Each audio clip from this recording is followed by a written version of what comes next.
কেউ যাবে কবর খনন করতে, কেউ যাবে বাঁশ বাগানে বাঁশ কাটার জন্য, কেউ কলা পাতা কাটার জন্য, কেউ যায় গরম পানি রেডি করতে, জীবনের শেষ গোসলটা দিয়া দিবে।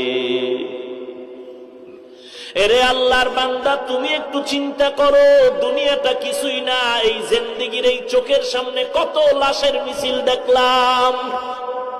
কই গেল আমার দাদা, কই আমার নানা, কই আমার চাচা, এক এক করে সবাই বিদায় হয়ে গেল। কই আমার বন্ধু, এক এক করে সব বিদায় হয়ে গেল।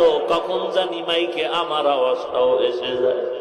দুনিয়াটা কিছুই না রে যুবক, একটু ডানে বামে তাকায়া দেখ, তোর আপনজন কত বন্ধু বান্ধব যুবকেরা কবরবাসী হয়ে গেল। বাঁশবাগানে রেখে আসলি, দেখ এমন একটা জায়গা কবরস্থান বাঁশবাগান, যেখানে দিনের বেলাও যাইতে ভয়, কারণ বাঁশবাগান সাপ থাকার গর্ত। ওই গর্তের